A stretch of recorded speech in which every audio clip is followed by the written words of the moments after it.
Io sono Tommaso Montonati, benvenuti a una nuova conferenza del ciclo di conferenze del nostro museo in collaborazione con l'ACME e l'Università di Torino.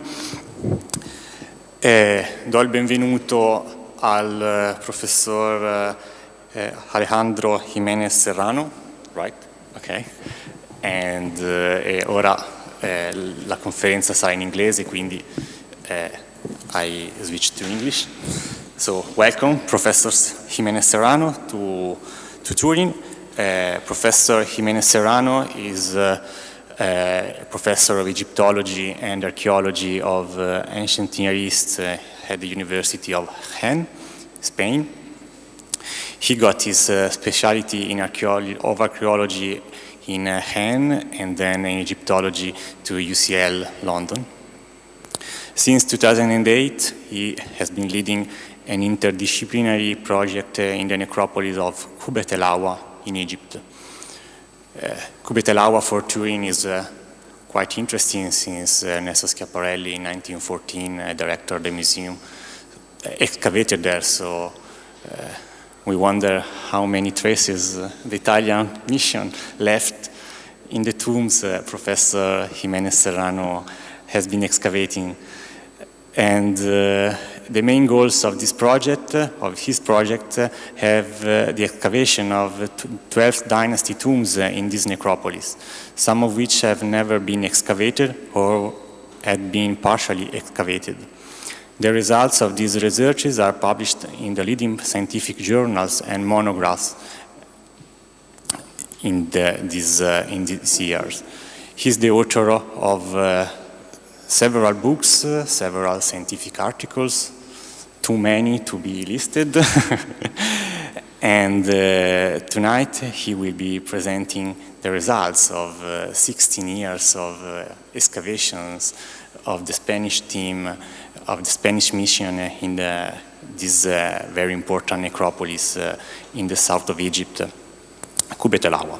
So thank you again, Professor, to be here tonight, and the floor is yours.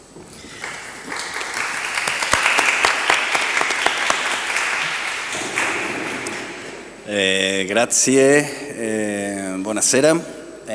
Non voglio parlare questa sera in italiano perché finalmente sarebbe un dialetto inventato che poi possiamo chiamarlo italiano.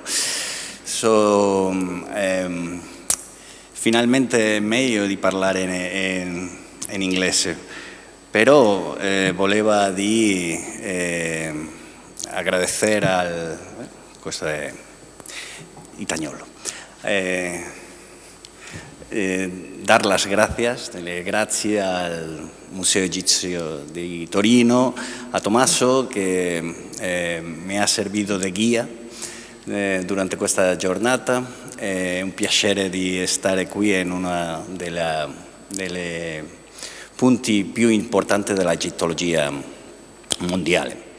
E per me è sinceramente un piacere di mostrare gli ultimi scoperti che abbiamo fatti durante il nostro lavoro a Qubbet el-Hawa.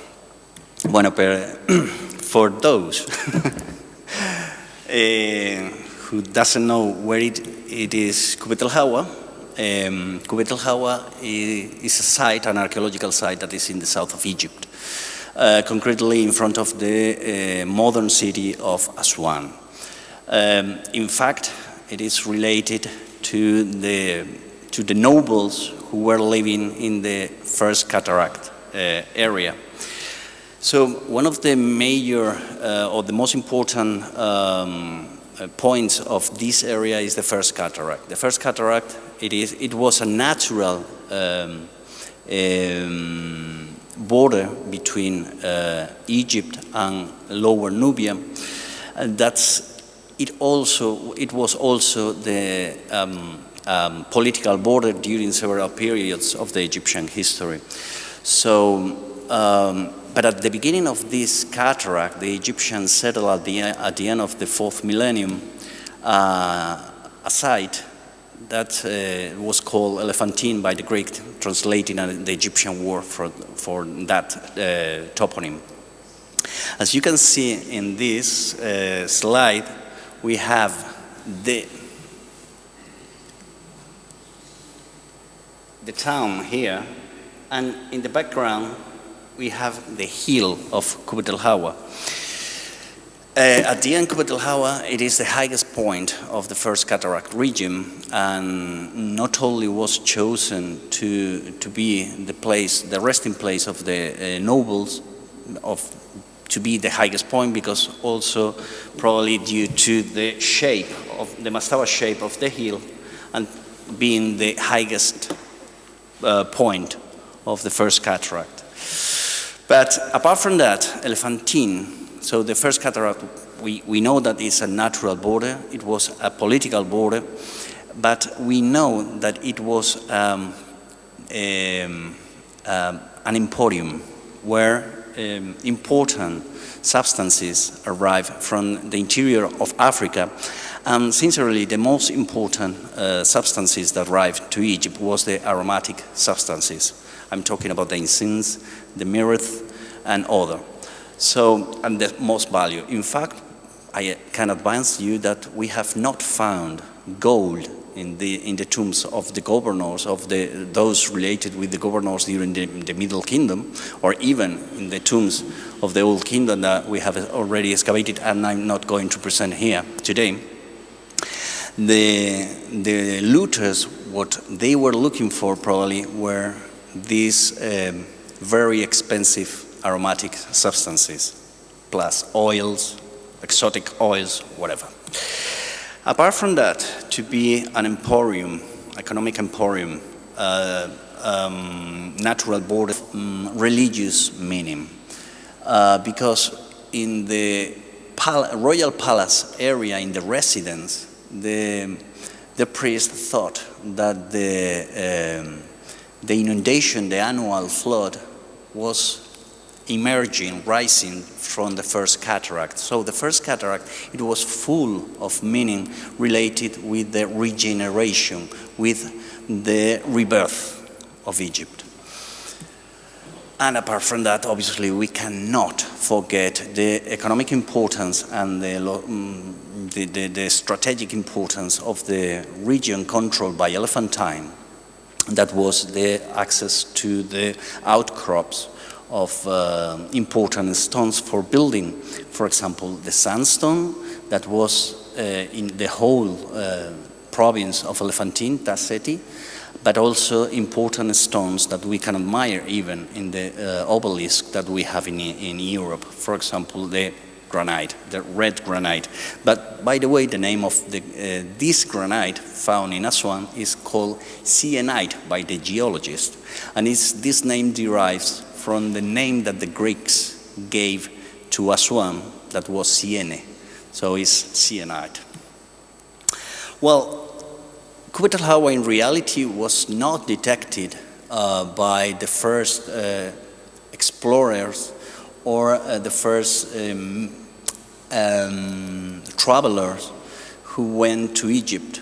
The first who thought that this hill might have antiquities was a British general who was in the rear war of the British Army, who was fighting in Sudan.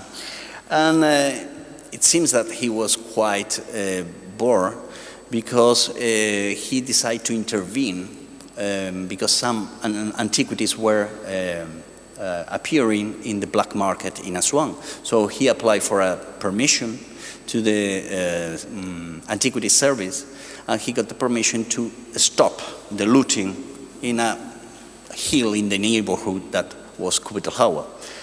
As when he began the excavations, he had no idea about what he was finding. So he had no idea about the chronology. So he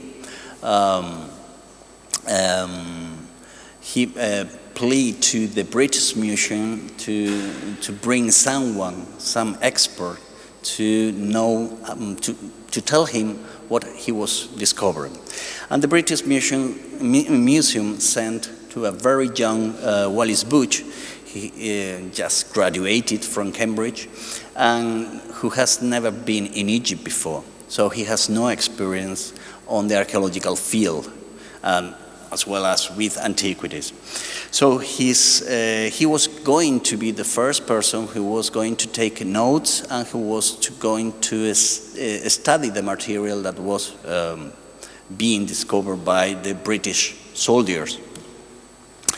And although he did, let's say,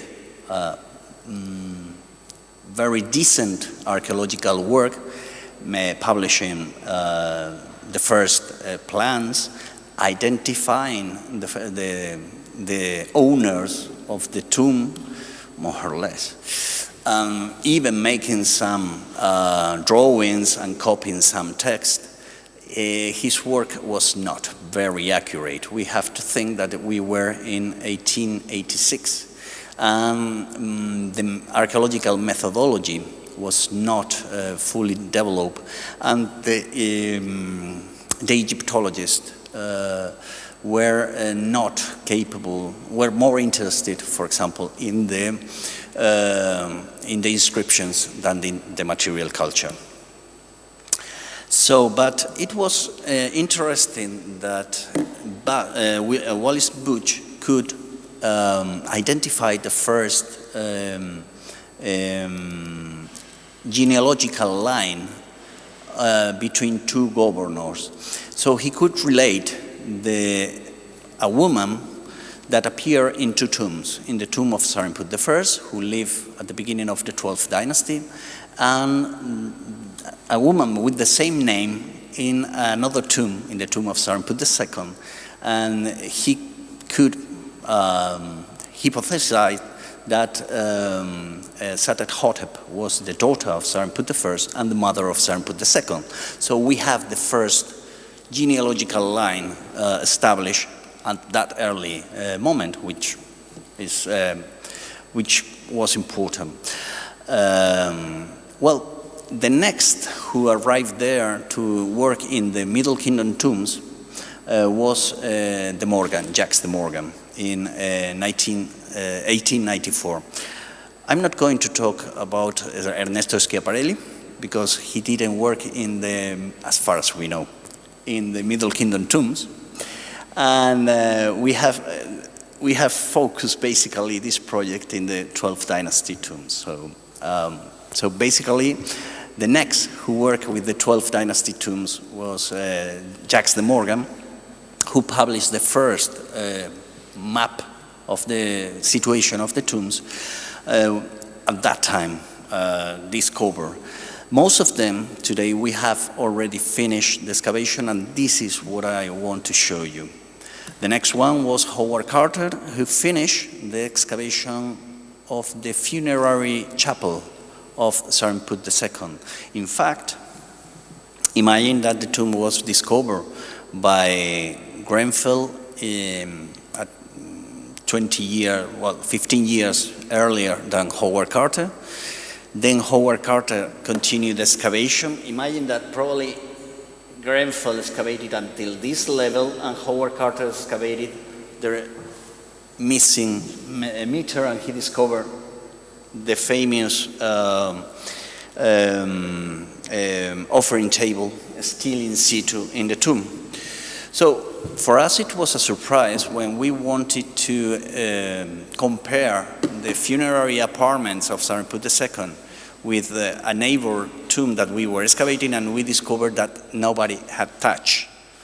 So obviously we finished excavating that tomb, and well, we have this medal that we can say that we have excavated in the same place that Howard Carter. So who can say that? So it was a great opportunity to do it.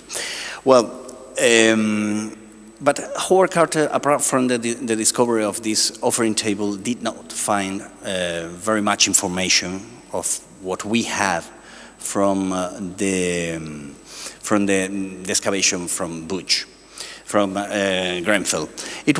We have to wait until the 30s, the decade of the 30s in the 20th century, when Labib Habashi, the one of the first Egyptian Egyptologists, found and identified unique temple or sanctuary dedicated to deified governor of the late Old Kingdom. In that sanctuary was full of information that for us has been tremendous, was very, very important and very useful. We have not only the information written on the chapels, but we have also stelae, and we have statues and offering tables. So the quantity of material that he found and could interpret was amazing. His work was the major problem that he found, and we have found, and you will find today, is that most of these families, most of the members of this family have the same names. So it's sincerely, it's a mess, because we have Seremput, Satcheni, Hekaif the first, Hekaif the second, Hekaif Ang. So it's a mess. And Habashi was the first one who could identify and classify them. Indeed, he created, he could unify these individuals in 3 different groups that he could not connect into a single family. So we have the family of Seremput the first and the second, and we have these people that probably belong to the second half of the 12th dynasty. Obviously, I have no words to express the magnitude of the great job done by Habashi, but obviously it was too many people and could have a new reinterpretation. And in this sense, it was Detlef Ranke who, 9 years after, published his work about Hekaib and the people of the 12th dynasty, and he could identify as the same person individuals that Habashi thought that they were different. But he could not unify all the genealogical tree of these governors and the family into a single line. So here there was not epigraphic connection between the first half of the 12th dynasty and the second half. And this is the situation when the University of Jaén arrived in 2008. As I told you, we are going to focus today in the 12th dynasty. We are not going to talk much about other periods or other later periods that I will show some surprises and to avoid that you sleep. But we are going to concentrate in this. So basically, today we can understand the whole west of Aswan as a single necropolis, used during different periods and even at the same time. But basically we have now 3 major archaeological sites. We have Qubbet el-Hawa North, currently excavated by an Egyptian-German mission.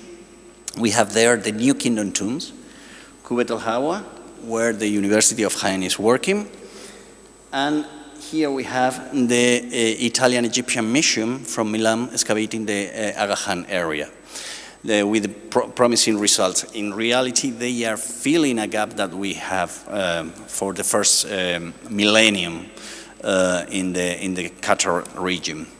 Well, currently the University of Jaén has not the concession of working in the whole necropolis. We are not interested in so much work, and we are focusing basically in the 12th dynasty tombs. We are finishing now this project, and during the next year we want to move to an earlier period, that is the first intermediate period. So hopefully in the next 15 years we will get some information about this dark period of the Egyptian history. So what we are going to explain you now is a diachronic overview of the major discoveries that we have made during the last 16 years. So we, as every diachronic overview, we have to begin by the first one. So the earliest tomb related to the 12th dynasty is the tomb 35P. And here I have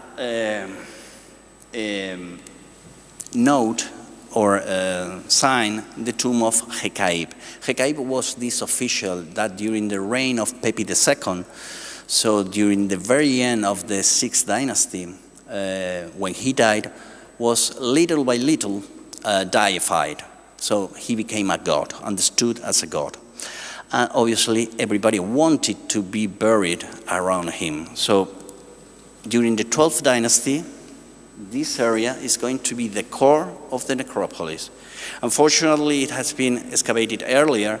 It has been partially published, but we do not have a real good study about this, the material found.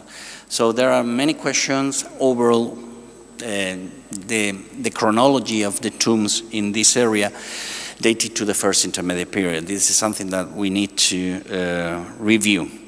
But we have a small tomb that is in between Hekaib, the deified Hekaib, and Serinput I. Serinput I is, we are still excavating it, and is the person who inaugurated the line of governors during the 12th dynasty. Serinput I is contemporary to Sesostris Senuseret I, right? Just beside his tomb, there was a very tiny tomb that was discovered. It was discovered at the end of the 19th century, and probably was not excavated because it was very small and there was no decoration. But alhamdulillah, as we said, used to say, the earliest excavators, the people of the 19th century, attacked or excavated only the hypogeum, because they were not interested in the outside. And in the outside, we found a corridor, and nobody touched that corridor, and this corridor was intact. And we found a lot of burials, intact burials. This is the typical burial that we found. Think that in Qubbet el-Hawa, the burials used not to be very rich. The most important thing probably was related with the location of the burial. So this tomb was important because it was close to Serinput I. This is the typical burial with the coffin completely decayed by the termites. And we have some pots in the original position, which is very interesting. And the burials used to be organized by couples, men and women. Could be marriage. So this is something that we will never answer. Perhaps we will see. DNA perhaps can help in this sense. But in the corridor we have these burials. All the burials were in the corridor in the south side of beside the southern wall. But here was not still excavated. It appeared something different. A very rich burial, even with a stela. Well, the stela is not a masterpiece of the Egyptian art, but for us it was it was a very happy moment because it was our first complete stela. And it belonged to a woman which her name was Satcheni. This name, Satcheni, is going to appear along the whole talk, and is the typical name that of the women of the ruling family of Elephantine. And it's a name that means the daughter of the person with honor, or a person who deserves cult. So, and it's related to Hekaib. So all the names of this family were always related to Hekaib. in certain ways. So Satcheni is, we haven't found any woman of not belonging to the ruling family with the name of Satcheni. So it was like a social marker. So if someone in Egypt listened that your name was Satcheni or Saremput or Hekaiv, immediately understand that you belong to the ruling family of the first, the southernmost province of Egypt. So as you can see, again, we have the bad luck of the conservation of the coffin. It was completely destroyed by the termites, but she had a very rich funerary equipment, even compared with those that were buried in the same tomb. Just an example of the funerary equipment that she had this, sorry, vaya. Shells coming from the Red Sea, carnelian beads, we have faience, different precious stones, and even amulet representing the sign of Sah, protection, made in silver. So she was in another level. Apart from that, she was buried with this cosmetic box that we have a few examples similar to this in Egypt. And it was made with tropical wood. We didn't want to take any single fragment to analyze with the microscope, and all the tools to do the makeup with the coal. But sincerely amazing. The design seems to remind to the design made by the Nubian Sea Group, and it's made with these elates made of bone from a cow. So, but are we talking about an import from Lower Nubia? Just say that we are in the frontier of Egypt, where it could be possible to have an inspiration from the southern population. Well, probably because of that the northern part of Qubbet el-Hawa, the area of Saremput and Satcheni 35P, was completely full of tombs. After Saremput I, they have to move the tombs to an empty area that was in the south. So they began to construct the governor tombs, in this area, and another minor tombs there. In fact, if we analyze the spatial distribution of these tombs, we can see that we have in the south the tombs of the governors that have courtyard, funerary chapel, and funerary apartments.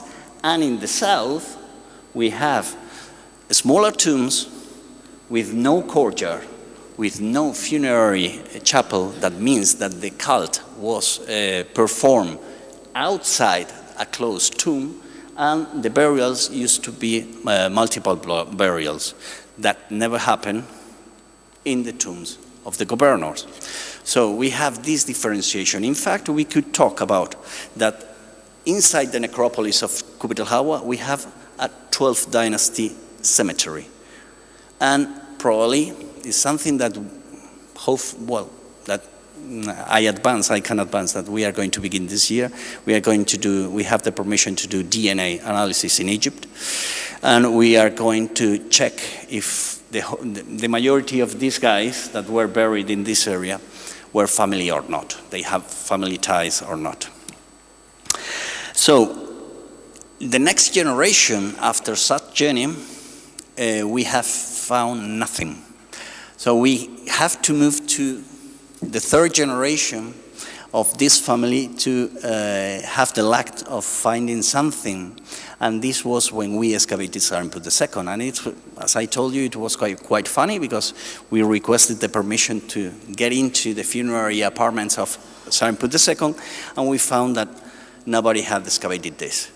So we decided to excavate it. It was quite hard. We understand why nobody wanted to excavate this area, because you have no ventilation, it's full of dust.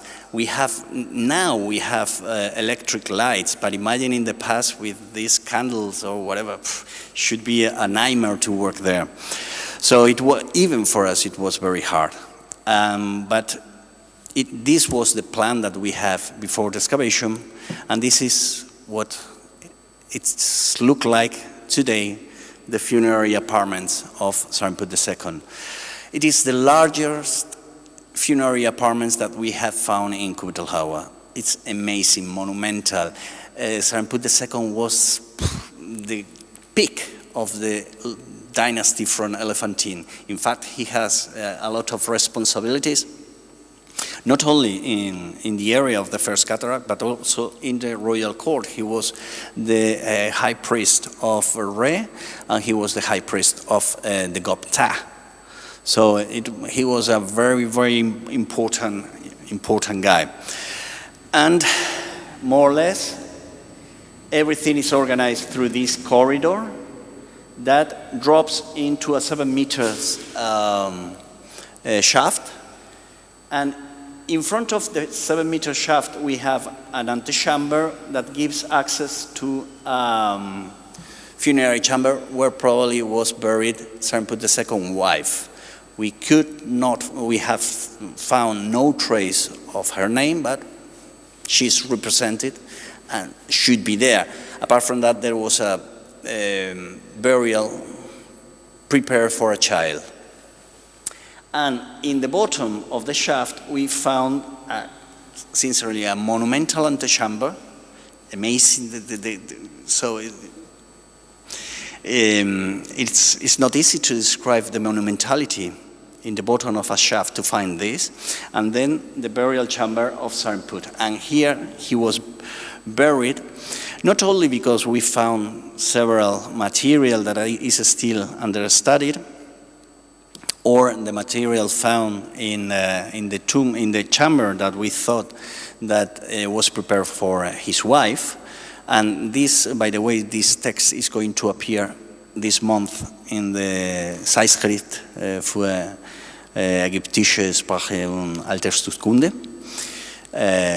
Published. It's a chapter of the Book of the Dead that continues later in the book, in the coffin text that continues later in the Book of the Dead. But we have we know that Sarmput was buried in the bottom of the shaft, because we found the outer coffin. It was very thick, 15 centimeters, made of cedar wood, and the inner coffin, fragments of the inner coffin with his name. The quality of the craftsmanship was amazing. So, as I told you, he is the peak of this dynasty. So, and even we had the luck to find some remains of his original cartonnage, unfortunately without name.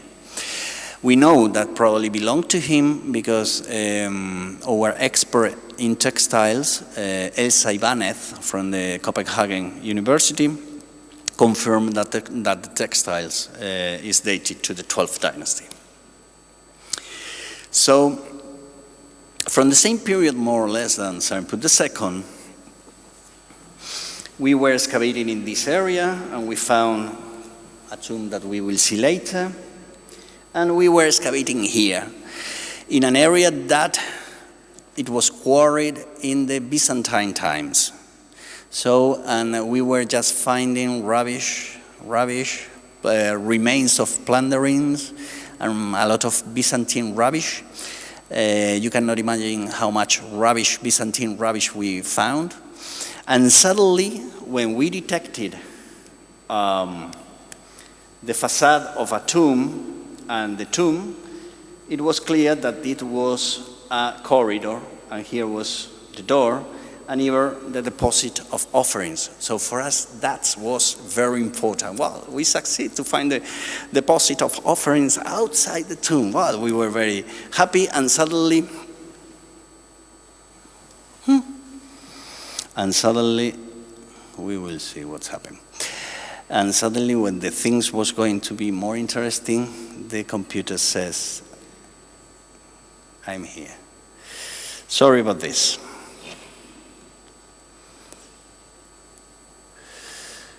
So, I have a pen drive, don't worry. we can continue, just give me the opportunity. ¿Qué pasa? I don't know.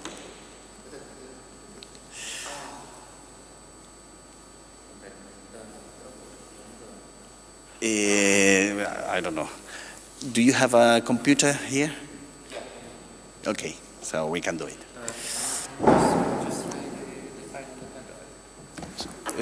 Try to do it. Yeah.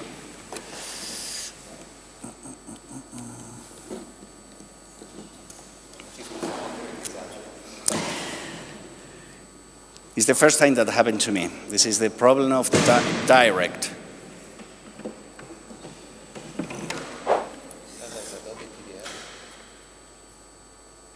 I don't. Yeah. You have to go on the other screen to it. No, I will try to do it from here. Can I just? Sure.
Okay, thank you for your patience. This is Silicon Valley who was attacking us because they were envious about our discoveries. And, okay, well, so we were excavating the corridor, and obviously 5 days before the end of the season, we found a shaft in the middle of a corridor. We never seen in Qubbet el-Hawa a corridor in the middle of a shaft in the middle of the corridor. So, as you can see, when the looters push the stone slab, the sand came into the corridor and covered all of this. This is the remains of the sand. And all the original pots were saved from this. And obviously, what it was under these pots, that it was an amazing shaft covered, sealed by a 10 centimeters layer of mud from the Nile, from the banks of the Nile press. And when we excavated this, we found this amazing situation. We have no idea what we were going to discover. Think that we were excavating a shaft in the middle of a corridor. Our first shaft in the middle of a corridor. So, but it was clear when we finished the cleaning of the shaft. We have the last offerings, that it should be in the place of the burial of a person, because of the potence of this closing. Well, it was quite funny. 4 days remaining to finish the excavations. And what to do? To leave this 1 year and to try to survive to the intensity of what is behind these stones?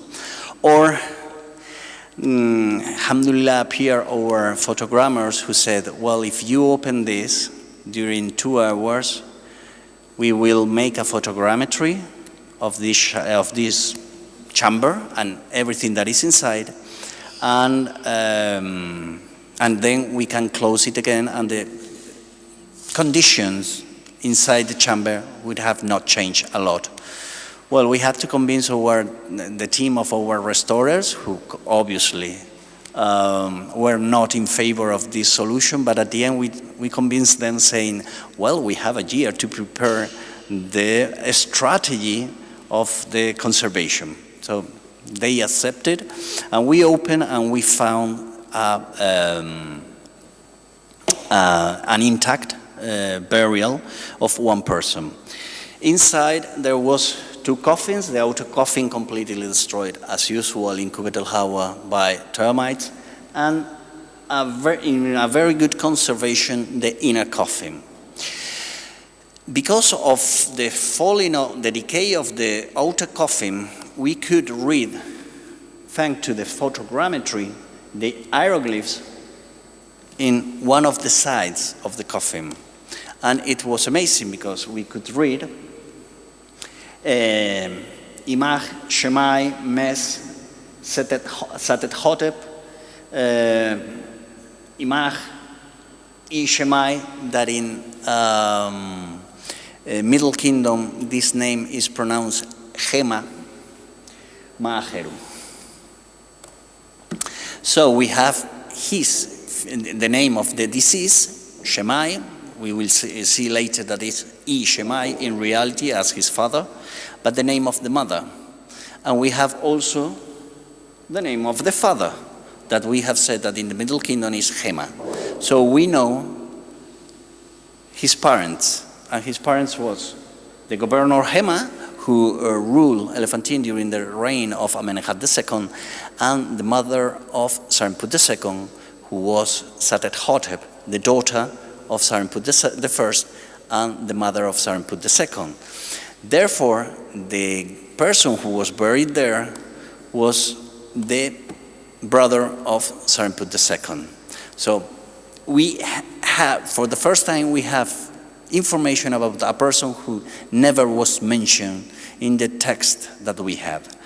So we began the excavation, and it was quite interesting, because we have funerary boats, wooden models of funerary boats, for the first time in 70 years that were discovered.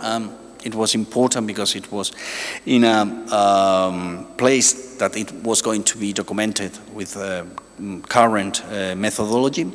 And for example, in the inner coffin, the quality, it was cedar wood imported from Lebanon. And there was one motif very, and as far as I know, unique. Please correct me, I'm looking for a parallel of this. In the interior of the side of the front, we have this representation of a boat, probably represented the god Sokar, and transporting the mummy to the necropolis. And someone is offering a bouquet or something similar to the mummy. And as far as I know, I have not found any parallel of that. We know that this board was prepared to have the coffin text. However, we are in the transition in this period in which the coffin texts are going to disappear from the decoration of the coffins. So we do not know if, because of the change of the religious traditions, nobody decided to write the coffin text, or simply the sudden death of the person left no time to do it. Concerning the mummy and its equipment, so we have to put, during the excavation, we have to put these panels to protect the models of the boat. It was quite difficult, the excavation of this. It was, thanks God, we had a very thin archaeologist and he could move more or less. There, I could not do it. But anyway, he did it, and we were lucky enough to document important jewelry, for example, this amulet with the name of Senuseret I. And sincerely, it was clear from the beginning that this guy was buried during the reign of Amenemhat II or Sesostris II, and finding an amulet with the name of Senuseret or Sesostris I in the chest, on the chest, was not a very happy moment for me. Alhamdulillah, I read later that this was a typical an amulet given by the king, that's Senuseret I, who that was conserved by the family and given to the people that require an extra protection. In this case, we will see that the Ishmael, the deceased, needed extra protection. Apart from that, we found this honey-dried bottle, probably originally filled with perfume. And beside the coffin, we have the wooden models, unfortunately in a very bad state of conservation. There were 4, and 2 of them represent the transportation of the mummy to the necropolis, this one, and probably the pilgrimage to Abydos. As we are in the 21st century, we were allowed to make analysis of our age. And in the University of Aswan, thanks to the University of Aswan, we were able to do a CT scan of the mummy, and we could confirm what it was more or less visible, that it was a child dated to 8-9 years old, who under the wrappings, we have the typical collar of big beads made of faience, and this is very typical in the ruling family of Elephantine during the 12th dynasty. Apart from that, we could see some things very interesting. For example, that Ishmael have some titles. Show some titles. In this case, he was the overseer of the grain store. Imagine a boy of 8-9 years controlling the grain of the family. It's too much responsibility.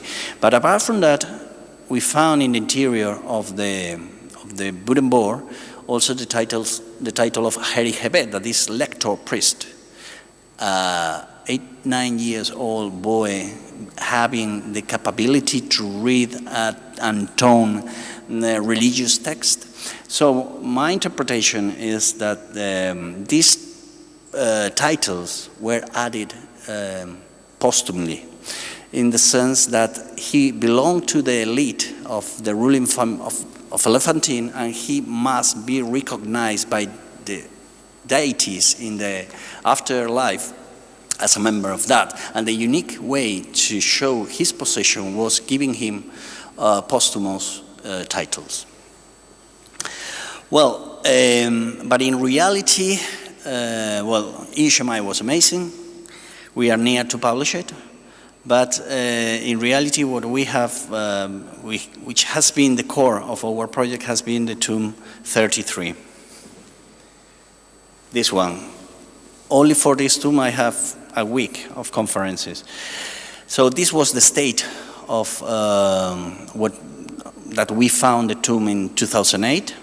It was clear that it was from the 12th dynasty because of the architecture, but we have no name, no owner of that. Nobody was interested in excavating this mess full of ash, and everything was broken, no decoration, nothing, only some young scholar could do it. It was our opportunity. So we decided to excavate it, and this was the situation in 2008. The first day of excavation, and this was the how it looked like today. It is the largest, the largest door of the necropolis, almost 5 meters. So imagine that we could see only some centimeters. So we have to move a lot of sand. Most of this sand, there was nothing. So, but it was unfinished tomb outside. Inside the tomb is completely finished, and they began to do the decoration, but unfortunately they did not finish with the decoration. And even the fire provoked during the 5th century BC, destroyed all the decoration. So QH33, we can consider that it's a reoccupied space. So it was very popular for the people who succeeded the 12th dynasty guys. We found New Kingdom material, for example, this fragment of the Book of the Dead, a seal with the name of Tutmosis III, Rishi coffins dated to the late 2nd intermediate period, even the name of a scribe, a New Kingdom scribe. And this was the situation that we found. This was a skull, pottery, skull, pottery. So it was everything a mess. It was impossible to get nothing complete with rare exemption. And we have mixed material dated to the late period and to the New Kingdom. We could know when was the fire thanks to the finding of some bones that probably was the last people who was buried there. They were still fresh, and when the fire happened by the looters, as they were fresh, the bone didn't crack and just curve. And you can see these marks that show that it was fresh. So probably the fire happened in the 5th century BC. Well, at the end of the first season, we find something rare on the top of the mess, that it was this mud brick. And we did not expect to find anything. So 6 or 7 days after, we decided just to have a look, and we found this.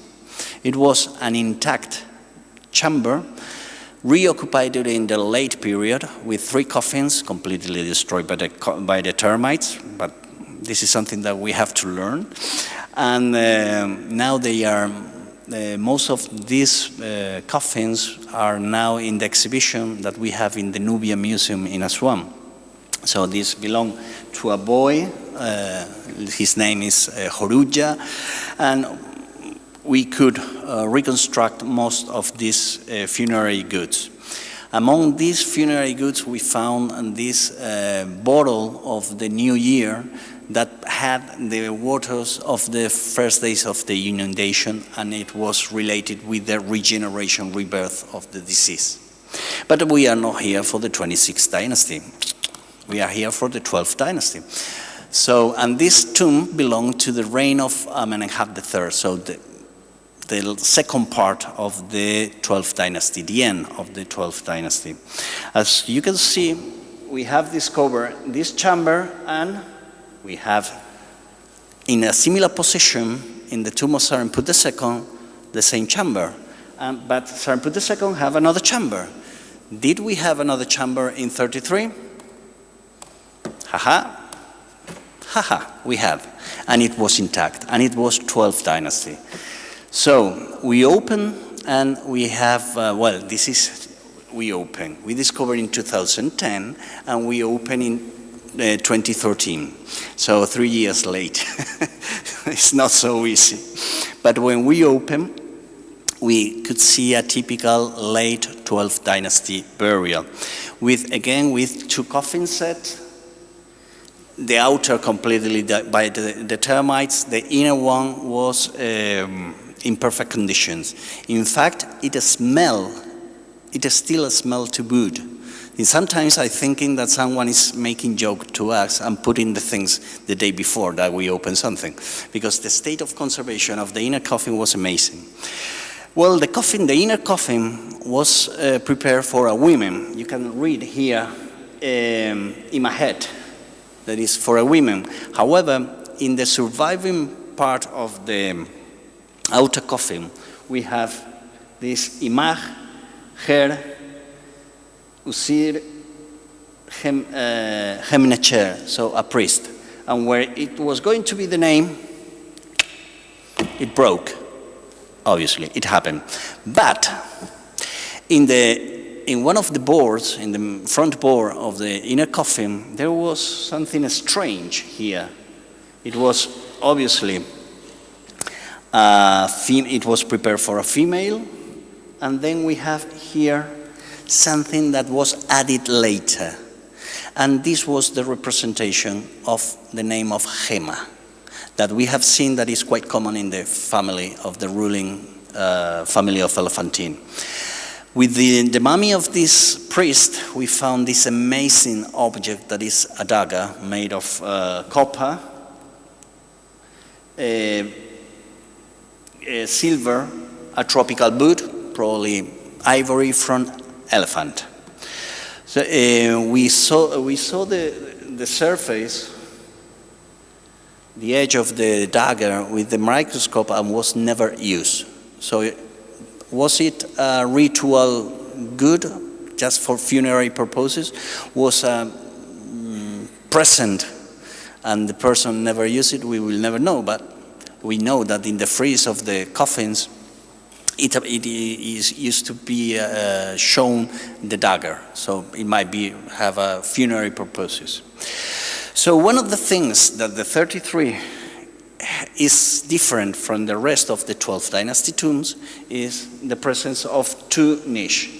The niche is the space where the statue of the governor was settled. All the tombs have one niche, one chapel, and in 33, obviously, we have two. So at the beginning, I thought that it was for the wife. So the wife was going to be very powerful, a mamma, like an Italian or a Spanish mamma. But we will never know, but it was not this primary interpretation. So, but what it was clear is that before this niche, we were going to find a burial apartment. And it was. Unfortunately, it was looted, and it seems to be looted. So we excavated this, and we found not only one chamber, we found two chambers. This chamber and this chamber that was under the niche. We will begin by the chamber C22. it was almost intact, and the coffin, the outer coffin, again, this completely destroyed by the termites, the inner coffin in perfect condition. You have one coffin very similar to this, by the way. I saw it today. And in this case, we were very lucky because we could find the original name of the occupant, that was a woman. That her name, as you can see, this was perfectly designed, painted, and this was very rough, and it was added later, probably when the death of the woman happened. And her name is Gaut Anuket. As I told you, the women of the ladies of this family is Satcheni, but in some circumstances or in some cases they are called Gaut Anuket, right? And the burial was almost plundered. The looters were looking for the jewelry that she had in the neck because we could not find the vertebrae from the top, and we could not find the forearms of the mummy. So probably they make like take it off. But we found this beautiful headrest together with her and part of the original funerary equipment. In this sense is what I tell you. They have two chambers, and we will see that the next one was for a governor, but this one was a female burial, and the looters went to the female burial, and they were not interested. They were sure that they were not going to find gold. They were interested on what probably the content of these vases had, probably oils, exotic or very expensive oils or perfumes. Well, in the bottom of the shaft, we found this pottery that gave us a lot of information. With this short inscription in hieratic that says the daughter of the governor, Satcheni, in this case, another Satcheni, we could connect the two families that identified the Telefranque. So in this sense, and it was also key to know the identity of the occupant of the western chamber. You can see that the coffin was completely decayed over the mummy, and we could excavate him. It was not plundered. It was intact, but in a very bad conditions, and we could even find his name, Hekaib. So we could reconstruct that he was Hekaib III because of the inscription that I showed you before.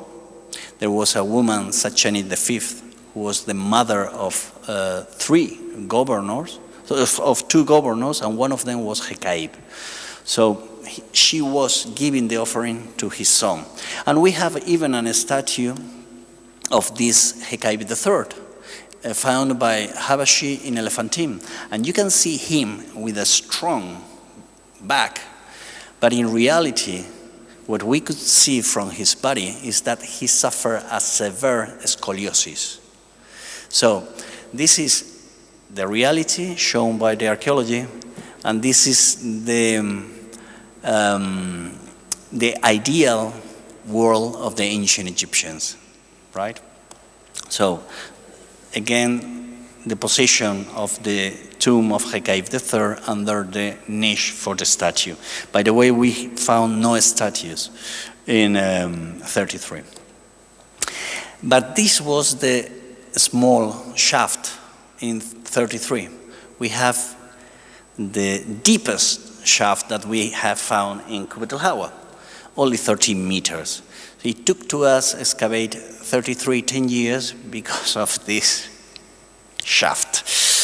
And overall, what we found in the bottom of it, after excavating some meters, we found this marvelous hole that it was the entrance to an area full of coffins, 26 dynasty coffins. So we have to send down to the restorers And and at the end we could save most of these coffins. It was a very hard work because there we had no ventilation and we are using chemicals, and we could be only, or the restorers could be only 30 minutes, even with masks, with filters for chemical products. But anyway, under this amazing discovery, we found the traces of the original owner, the original constructor of this tomb. And the only thing that we found, well, everything was smashed, completely destroyed. We found the largest fragment of coffin was this, that has the representation, the typical representation of the first half of the 12th dynasty. That means that probably the occupant of this tomb was Hekaib Ang, so stepbrother of Hekaib III. We found even a second burial, but it was completely empty. In the outside of 33, we found another intact burial chamber. But it was amazing. This guy his name was Saremput, dated to the late 12th dynasty, early 13th dynasty, and he was for sure related family of the ruling family of Elephantine. The important thing is that we could see in this burial that it was a typical late 12th dynasty burial, the first signs of the changing of the funerary customs during the late Middle Kingdom. And the coffin was a box, a chest, but however, his shafti was inside of an anthropoid coffin.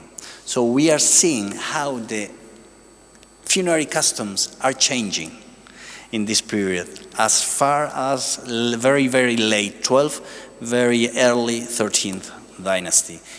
And the name of the mother, Sacheni, was the same Sacheni that we found? Probably not. He is probably later than the mother of Hekaib III. And probably was this one married with a certain Dedu Amon found in an inscription in the cataract area.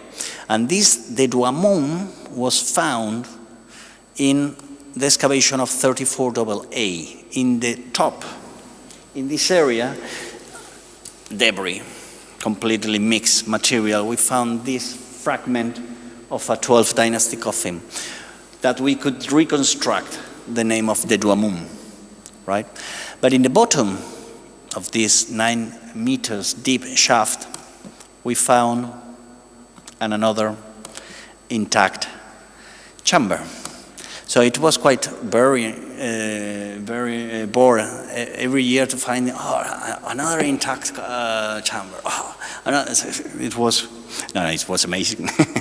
Anyway, so you can think the same as I thought when I saw the first time this mess. I thought, this is not intact. But at the end, we could reconstruct the sequence of the events. There were 9 coffins making a pile, and when the termites act, they smash one into another one. With one exception.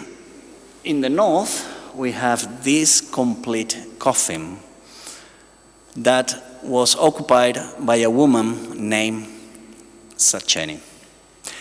Was this woman the mother of Saremput, the younger, the one? We will never know. Was this woman the wife of Dedu Amon that was buried in the top?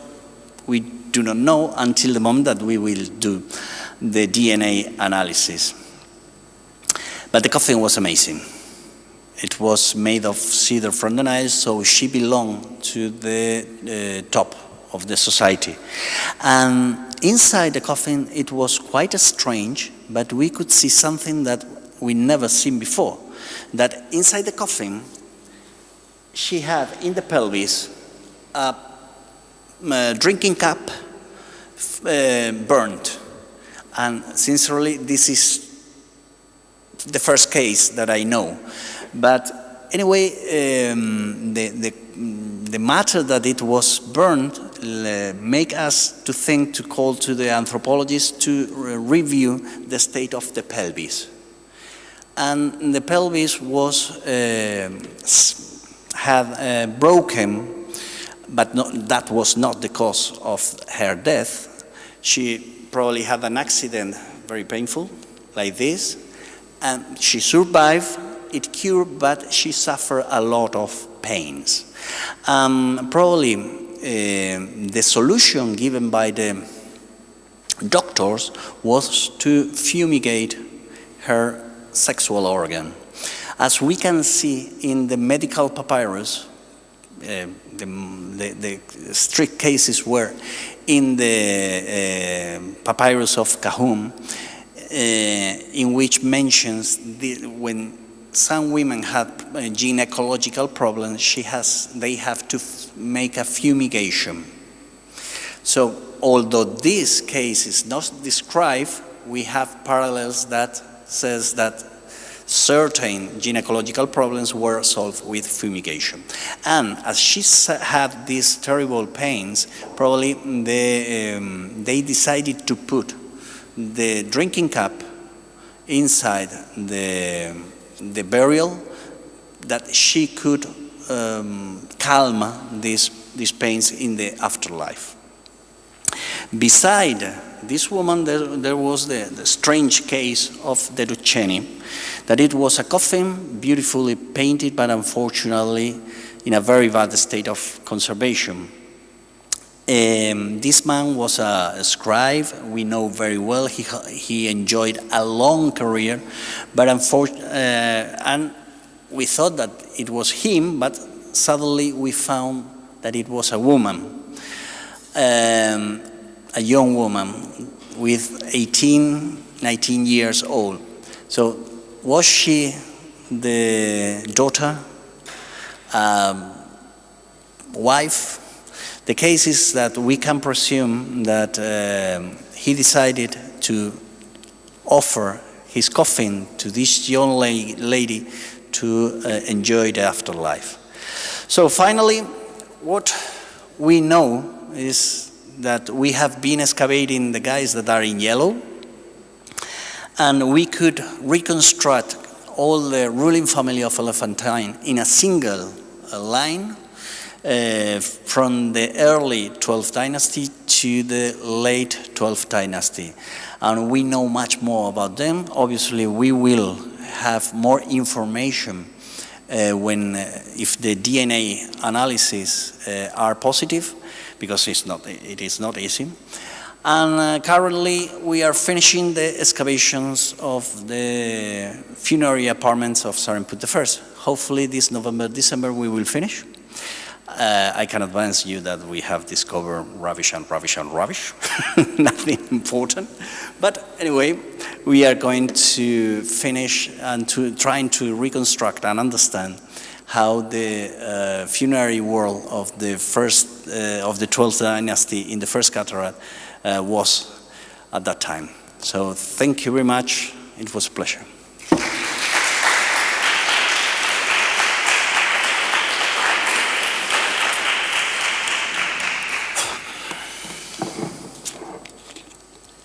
Thank you, Professor, for this amazing overview of 16 years of excavation.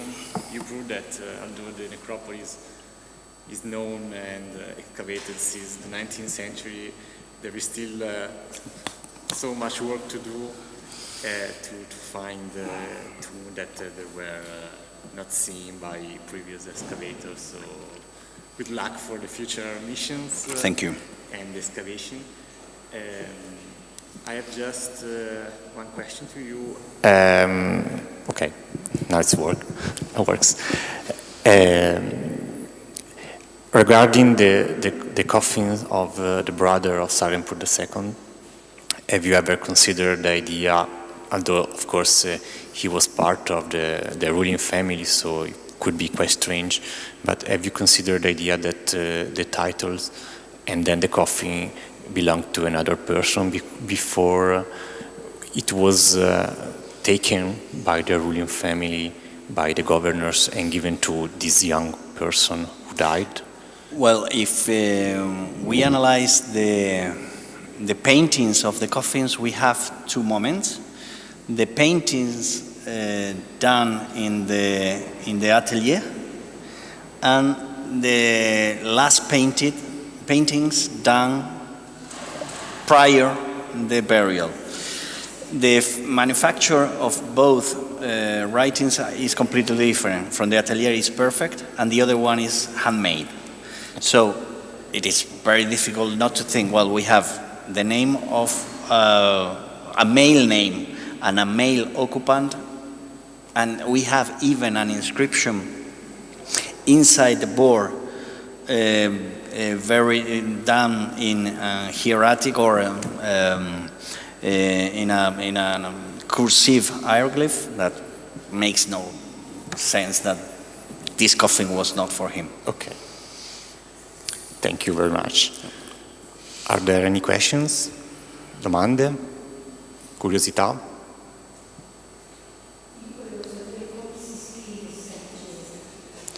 She wants to know how the name Sacchini is written. It's written. Is written. Sat, the daughter. Cheni is Che, N, Yod. Yeah, And that's it. because I want to search. Yeah, it's appear in Ranke, in the Ägyptische Namen. Ägyptische Namen. Okay, I will write. Yeah. Thank you. You're welcome. Very, very interesting. Thank you. Are there any other questions? Okay, so Thank you. thank you, very much. Professor, for this brilliant lecture, and have a good night. Buonasera a tutti, arrivederci. Buonasera.